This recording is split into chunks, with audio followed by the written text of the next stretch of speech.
Welcome to Good News on Entertainment. I'm Carley Boyette. So happy you're joining me. We are in for a fun and festive night tonight. That is because we are celebrating Christmas in July. That's right. We're going to tell you about some exciting things that you can watch and read that will have you getting in the holiday spirit with your family, despite the summer heat waves sweeping over the nation. And not only that, we're also going to give you a preview on some things coming to the big screen and the small screen later this year that will have you counting down to the holidays as well. First up tonight, let's talk about Great American Pure Flix. You probably know by now they're one of the most popular streaming services that really caters to making sure they are providing faith-based and family-friendly programming. You may even remember that Pure Flix recently merged with the network Great American Family. Well, thanks to that merger, they are now able to bring more Christmas movies to their fans and followers than ever before.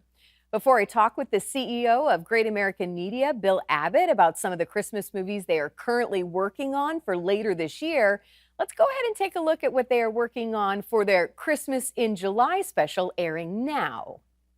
Great American Pure Flix, part of Great American Media, your home for high-quality faith and family entertainment, is celebrating Christmas in July.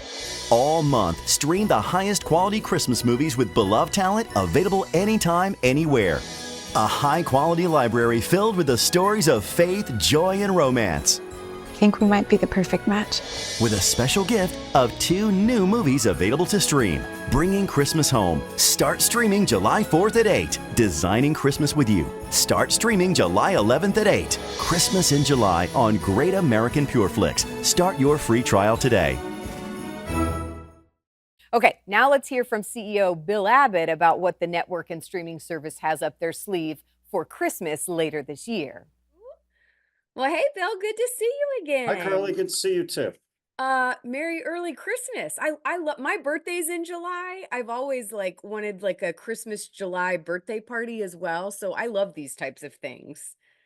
Well, it's going to be 97 here in New York this week, so we're ready. Well, you know what's interesting? A lot of these movies, which they come out, a lot of the time at Christmas time, but a lot of times they're also filmed in the heat of summer as well. It's not like you shoot all these movies and productions right when it's Christmas time, as well. Yeah, we're so grateful too to our talent who have to sit there in heavy winter coats and scarves outside when we don't get the movies done in either winter or the following fall. So it's a process, but we managed to make it work. That's why we're so appreciative for all that good talent that we're going to talk about here in just a second. But talk about some of the titles and what people can expect, because really Christmas and I mean, this is like your bread and butter. This is what people love you and the network for. Yeah, and it really is so much about our talent, and they are so passionate about what we're doing and in the family friendly and faith space, and they believe in that mission, and they are so dedicated to performing at a level that they've done throughout their career, and really the Candace's Christmas movie this year is a wonderful journey about her reconnecting with her memories of her father, and how she takes a journey that really is thoughtful and faithful, and has a lot of memories within it, and so we're super excited about that as always. Danica McKellar's Christmas movie, A Cinderella Christmas Ball, is a fanciful journey where she's just terrific and has been one of the highest rated, every year has been the highest rated or one of the highest rated movies that we've created at Christmas. And certainly Mario Lopez with My Grown-Up Christmas List joins the stable of talent this year and is better than ever. And Mario, as you know, is multi-talented and is a wonderful dancer, and so we see a little bit of that element within the movie, and we also see him reflecting on his childhood and some of the things he wished for at Christmas and how that comes true today. And so those 3 projects I'd pull out and say are going to be very, very special. Oh, I can't wait. But tell us some things that we can watch right now in July. You know, we've now built a library that will get even bigger after season Okay. 4 this year, but our library of movies that runs throughout Christmas and July and then premieres on Pure Flix. Many of these movies had never been in streaming. And so a movie like Joe Wagner's Bringing Christmas Home, which is a military story about a war veteran's family and the finding of his uniform and reuniting the uniform with the family, is a terrific portrayal of service. And that'll be our 4th of July Christmas movie, and she's terrific in it, as is Paul Green. So we're very excited about those projects. And that's the beauty of this merger that you guys have done, because we've talked about it before of just kind of feeding this media mountain. And unfortunately, fans like myself that love watching movies and TV shows, we always want more. So talk about this partnership now going, we're right at a year pretty much, aren't we? We are. And I know this is just the beginning of, again, helping produce and feed that, because like I said, there's a lot more people that just want more. Yeah, and the production timeline didn't allow us to launch right away with, projects that we had created, but now we're starting to hit our stride. And as we get through July and into the fall and Christmas, I think you'll really see the benefits of that merger and the ability to produce more content, more series, more movies, have more talent, and really be prolific across both platforms in a way that we couldn't have been without this merger. And Yeah. Sony's been terrific in working with us, and they're great people. So as we kind of look, we're right here in the middle of the year here of 2024. So what are you kind of looking for as kind of, the lead kind of this network for the second half of the year? I mean, where's your attention? And again, I know we're probably getting a little bit behind the weeds, but it's so interesting to me because the world is changing so much, how we view, how we watch. The good news is it's changing, but it just leaves room, I think, for a lot of growth as well. It does, and I think the entire industry is grappling with a lot of these issues. At the same time, though, for us here, it provides us with opportunities to really experiment with different genres, to be more dramatic at times, have incorporate more faith. PureFlix really, and the streaming experience lends itself to those tent poles, unlike linear, where linear is more of a turn it on, leave it on experience, and see what's coming up next. You're really intentionally choosing content when you're in the streaming environment, and the addition of PureFlix has allowed us to expand the bandwidth of which we create content and how we think about that lens. And so I think we're very excited about some of the more high quality faith and certainly family projects that we have coming up for PureFlix, and then taking that and populating Great American Family with some of that content too. So it really lifts all boats. Are you getting more interest from some of these bigger names as well, of saying, hey, we see what you guys are doing. We see that it's doing well. We'd like to be, on board, or we'd like to see if there's a partnership here. Are you seeing that from the industry as far as talent Yeah, and some of the we bigger really names? are. Yeah, we really are. And, I give so much credit to Candace and Danica McKellar and those who joined us, really sight unseen with what this was going to become. But, and then Mario joining us is a big piece, and Alexa and Carlos Penavega are so talented in so many ways, and they're part of our family now. And, I mean, we have way more people that want to work with us that have high profiles than we do ability to produce content. So the future is extremely bright, and we're seeing it from the passion that the creative community has, that the talent has, and that other organizations have about partnering with us in some way. Yeah. Well, again, though, Christmas, though, is the bread and butter. That's the original. That's the content that people love. They've come to expect. And so we're so excited that there's some awesome new titles that you guys are still working on. And then again, with streaming, and then I know on the network that you can catch up. Maybe you missed some of the older ones. They're going to be on the streaming platform, which I think is so cool about streaming. It's so interesting to me, even on whatever streaming service it is. You'll have a movie sometimes that's like 8 years old, and all of a sudden it starts trending. It just hits this Oh yeah. new audience. Look I at mean, that's Suits the on beauty. Netflix, Yeah. or And we've seen that, a lot, and the data is so precise on the streaming side, unlike the linear side where Nielsen can't measure a foot versus an inch. So, the streaming service provides us with data like Yeah. that, and we really have a good understanding of the audience and some of the content, how it resonates and when it resonates. Well, so good to check in with you again. Glad Oh, to hear great seeing things you, are going Carly. so Yes, thank you well. very much. Yeah, yeah. And we'll look forward to checking back in again soon. Sounds good. Okay, so you heard Bill mention the movie Bringing Christmas Home. That is one of their new ones that they added this month. Let's go ahead and take a look at that movie before hearing about a wonderful Christmas book your family is going to love. So you're getting rid of everything? Well, thanks for giving me first dibs. What's this? It's a love letter. This should not be just jammed away in some box. I am a professor of military history. I'd be happy to take a look. Hi. You're Russell? That's right. Yeah, that's me. Nice to meet you. Wow, it's actually in pretty good condition. Do we stand any chance to find this guy? This may not have a happy ending. It is the season of hope, right? So here's hoping.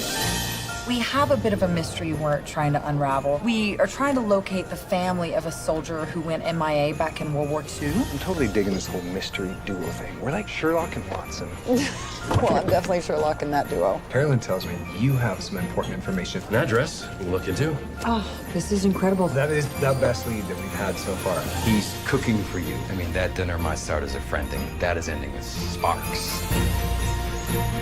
I think I like Russell. Nobody knows how things are going to turn out where love is concerned. Maybe you could come over and help me make my house look a little less like a Grinch's cave. Why is this so important to you? I'm a little bit of a romantic. I don't believe in fate much. I do love a good mystery. I want the Alice in Warren kind of love. 100%, all in, forever and ever. The good and bad, through rain or shine. And you think it's possible? I do. Might be able to get this uniform home in time for Christmas after all.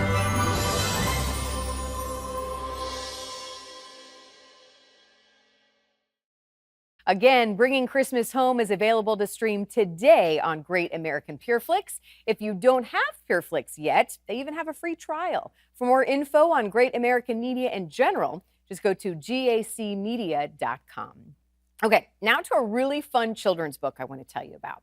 As sweet as the story is, it's the Christian mama who wrote it that I love just as much. Megan Rogers is a retired dance teacher and studio owner. Her career took her to big stages like cheering for the Atlanta Falcons and dancing on stages with artists like Taylor Swift. But a few years ago, her heart and desires for what she wanted in life began to change. And now her new passion is not only being a mom, but also self-publishing a children's book called Rosie Finds Her Shine. For more on that, here's my heartfelt conversation with Megan. Oh, Megan, I love meeting other moms that have a passion for just loving on the kiddos. And what a great, fun book that you have done. And I'm a July baby. I was born in July. So I love when we can kind of do Christmas in July. Yes. Any excuse to celebrate Christmas, right? Yep. And you're in the Southeast. You know how hot it is too. So if we can help maybe make it feel a little cooler too, I'm all in. Absolutely. So tell me, you have such an interesting journey, and you are re-releasing this book again for Christmas in July, which I love. Tell everybody about this book and why this kind of tug at your heartstrings so much and wanted to get it out. Yeah, so Rosie has a special place in my heart. I have a dance background, and our third year as a dance studio, when I opened our studio, this was like the very first show that was an original script. And I kind of pitched the idea of a little reindeer that was the little sister to the most famous reindeer of them all. And she wanted to be a Radio City Rocket, which was a human dance line. So she leaves the North Pole and this reindeer auditions for a dance line. And my mom loved it. My mom was the seamstress at our studio, and she was by my side. She was the receptionist. She did all the things, the ultimate dance mom. And so years later in my personal journey, my mom passed in 2020.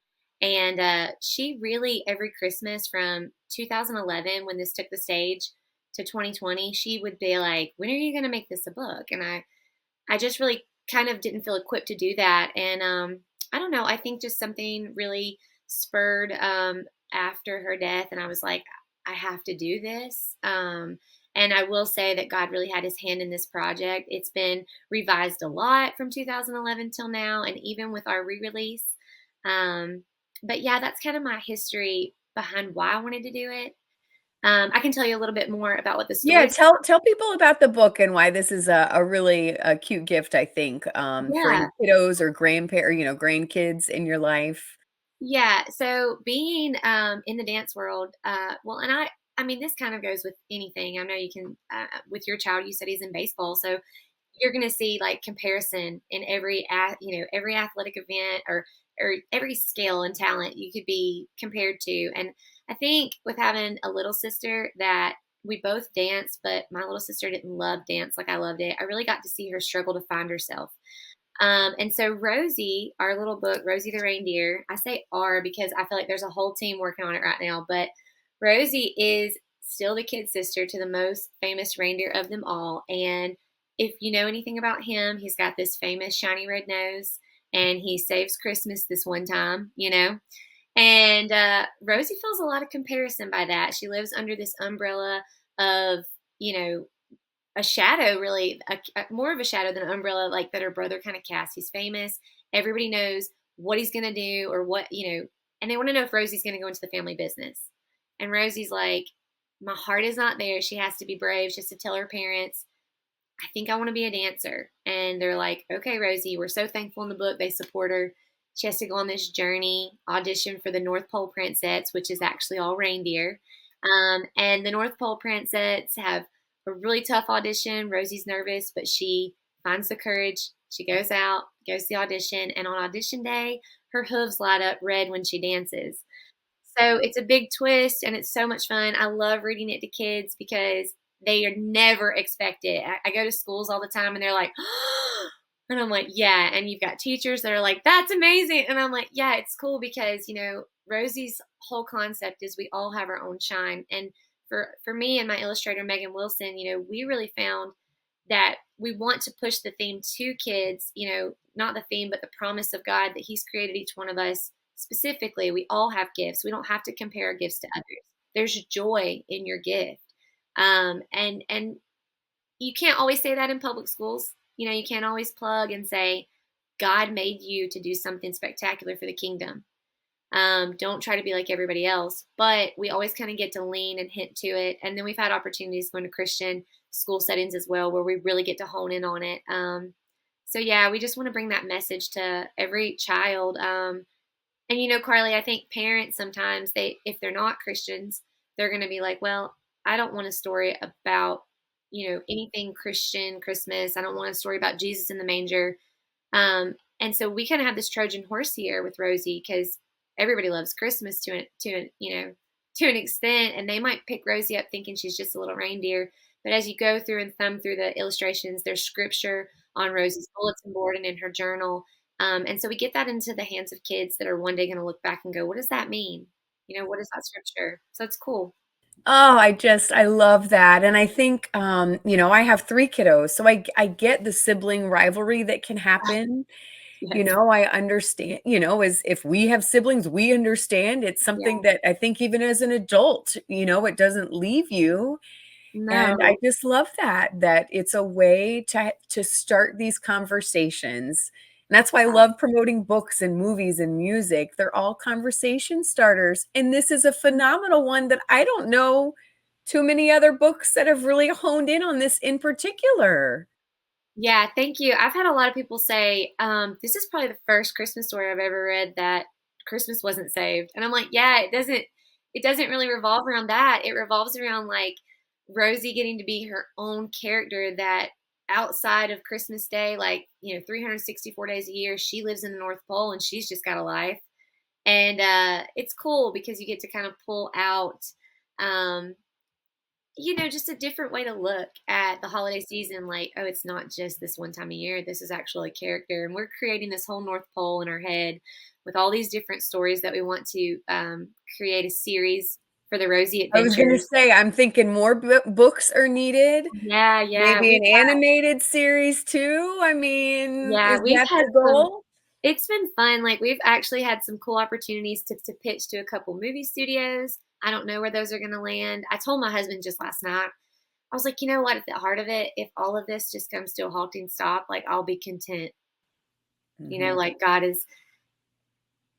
he's just done so much for our family through Rosie.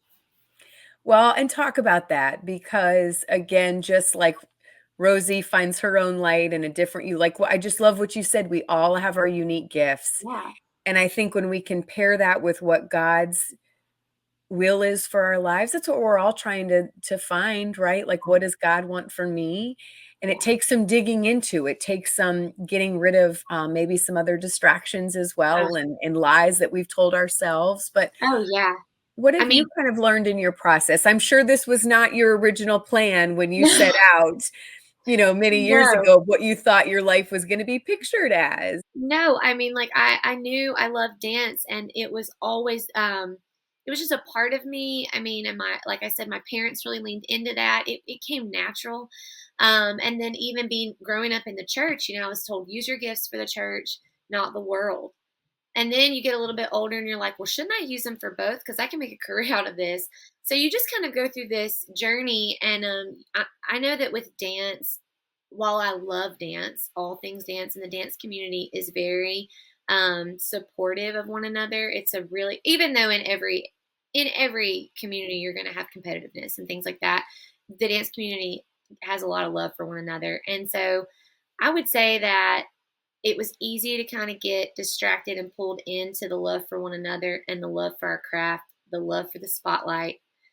I think probably 6 years into owning the studio, I really started getting so competitive, and I needed to be validated by people and by how many kids the studio had and how well we were placing at events.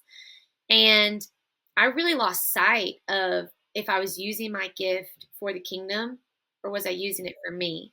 And so there's just been a refining. I walked away from dance. I sold my studio 3 years ago. A lot of things really came out of my mom's passing. I know it sounds weird, but it's kind of like you hear death awakens the soul. And I know that can be an eternal thing where we're one with Christ now. But also my soul was pretty awakened when mom left, because I was like, this is it. Like, my mom is gone, but I'm a mom to these three littles. What are the lessons that I'm passing on to them?